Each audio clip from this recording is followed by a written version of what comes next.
A atribuição de terra é o seguinte, o Estado brasileiro atribui terra. Você tem uma fazenda produtiva, tudo, mas ele pode decidir que vai para a reforma agrária. Acabou, vai. Ele faz um decreto e acabou. Você pode reclamar, TDA, o valor, está desapropriado. E, se quiser ampliar um parque nacional, ele amplia. Então, o Brasil, que era grande, ficou pequeno, né? Porque tem muita terra atribuída no Brasil. Em primeiro lugar, nós temos atualmente 1.871 unidades de conservação no Brasil. Se você perguntar qual é a unidade esta, aquela, lá na Embrapa a gente tem o banco de dados de cada uma, quando foi criada, etc. Isso é no sentido da ONU, né? O lato sensu de unidade de conservação, incluindo APAs, né? Áreas indígenas, terras indígenas, tem exatamente 600 redondinhas agora, 14% do Brasil, a mesma coisa. Você perguntar lá na Embrapa, o que é essa área indígena aqui, nós vamos dizer qual é a etnia, se está homologada, se não está. Então, a gente mantém esse banco de dados. Quando você junta a área de unidade de conservação com índio, dá o que a ONU chama de áreas protegidas. Então, isso é um banco de dados que tem na UNEP, está disponível na UCN, também em Genebra. São as áreas protegidas dos países. Quais são as áreas protegidas da Rússia? São os parques nacionais da Rússia, mais as áreas dos índios deles lá, os Kirguizes, os Lapões, não sei o quê. Quais são as áreas protegidas do Canadá? Os parques nacionais do Canadá, mais os territórios das populações tradicionais, dos índios deles lá, os Inuit, os Esquimós. É assim no mundo inteiro.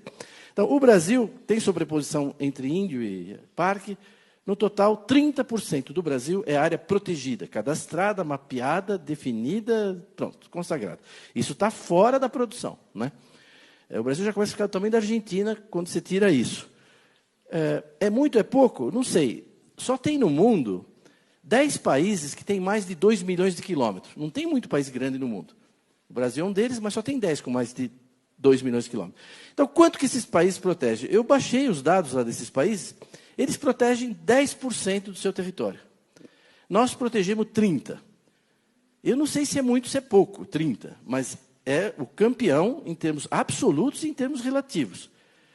Não sei se é muito, mas apanhar dizendo que o Brasil não protege suas florestas, ser acusado de não proteger a sua vegetação nativa, é um absurdo, porque é um país que protege 3 vezes mais do que os outros países. E o que os Estados Unidos, a Rússia, o Canadá, o que eles protegem? Eles protegem o deserto de Sonora, o deserto de Mojave, o deserto da Mongólia, o deserto da Austrália, pode ver aqui nas imagens. Nós temos Shapefire. Por exemplo, olha aqui a Argélia. Ela protege 7,5% do seu território. É o deserto do Teneré, o pior local. Eu fiz meu doutorado no Níger, é uma região que eu conheço. O deserto do Teneré é o pior local do Saara. Você, para ir lá, você tem que ter 5, 6 Land Rover, senão não é autorizado a entrar lá. Essa é a área protegida da Argélia. Então, tá bom, você fala, a Argélia protege? Protege, está lá, 7,5% do território. O que ela protege? Bom, o Teneré, né?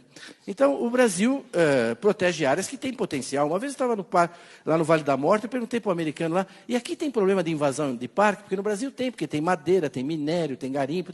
É difícil manter uma área. Ele falou, não, aqui também temos um problema no Vale da Morte. Eu falei, nossa, tá vendo? Eu já estava falando besteira, dizendo que eles não têm problema, né? Vocês têm problema de invasão? Ele falou, tem. Eu falei, quem que invade aqui? Não, os motocross, vêm fazer cross aqui sem autorização. Eu falei, tá bom. Eu falei, para nós lá no Brasil, eu já estou trocando. A área protegida do Brasil equivale a 15 países da União Europeia. Esse é o tamanho da área protegida do Brasil e é um mapa que a gente tem que mostrar para os europeus, né? Não é? Que normalmente eles planejam o que não executam e depois avaliam o que não fizeram, né? É o que eles fazem com o Brasil o tempo todo, né? As ONGs, um monte de gente. A União Europeia, né? O ministro Reno sabe quanto a gente enfrentou essa pedreira. Então, isso é o que a gente protege no Brasil, certo? Essa é a área protegida do Brasil. Por que a gente protege tanto? Por um monte de razões, mas também por razões como essa. Esse movimento, que talvez tem gente aqui que conhece, se não, vale a pena entrar na internet e procurar Farm Here, Forest There. Esse aqui é um documento de 80 páginas. O que eles dizem nesse documento? Eles dizem o seguinte, nos próximos 20, 30 anos, vai ter um mercado adicional de alimentos no mundo, adicional, de 40 bilhões de dólares. É os Estados Unidos que tem que ficar com esse mercado. Os agricultores dos Estados Unidos. O único país que pode pegar grande parte desse mercado da gente é o Brasil. Então, ao invés de dar subsídio para nós, está escrito aqui, ó. Ao invés de me dar subsídio, dê dinheiro para as ONG no Brasil impedir a expansão da agricultura brasileira. Isso está dito lá, né? Então, bom, não é uma... Não é teoria da conspiração. Fala, teoria da conspiração. Não, pega lá, entra no site. É financiada pela União dos Produtores de Milho dos Estados Unidos. Isso aqui é um pôster que saiu agora, né? Want to protect farm and ranch here? Protect forest there. Né? Agora, eu acho que o americano está certo, sabe? Vocês bateram o pão para elogiar eles, né? Eles estão protegendo a agricultura deles. Eles estão no papel deles. Agora, tem gente aqui que está trabalhando também para isso, né? Aí já é um problema mais delicado, né? Enfim, além disso, o Estado atribui terra para a reforma agrária. Nós temos hoje no Brasil quase 9.500 assentamentos que detêm uma área de 88 milhões e meio de hectares. Quer dizer, é uma vez e meia a área da produção de grãos do Brasil. Esses 240 milhões de toneladas, a gente produz uma área que é muito menor que essa. 10% do Brasil está na mão do INCRA e institutos correlatos em alguns estados. Né? Quer dizer, é um Terrabras, né? Tem Eletrobras, tem a Avibras, tem o Terrabras, o INCRA, o maior latifúndio do país. Né? 10% do país. Se você tirar aqueles 30% que não pode usar, na realidade o INCRA tem quase 20% do Brasil, está na mão do INCRA. Será que falta terra para a reforma agrária? Pode ser que falte ainda em algum lugar, mas nós já demos bastante terra, hein? Vocês não acham? 20% do Brasil, não está de bom tamanho? Os grãos, nós estamos com... Isso é uma vez e meia, quase a área de grãos. Nós atribuímos terra para quilombo. Eu lembro na Constituinte que eles diziam que era de 8 a 12. Um quilombo em Trombetas, outro não sei onde. Bom, é 296 já, né? Quase 3 milhões de hectares. Então, o Brasil, nos últimos 15 anos, ficou desse jeito aí, ó, tá vendo? Tudo isso é área legalmente atribuída pelo Estado. Tente construir uma ferrovia. Aqui, vamos visualizar tudo isso numa coisa única, né? Não, a escolha da cor é mera coincidência, não tem nada.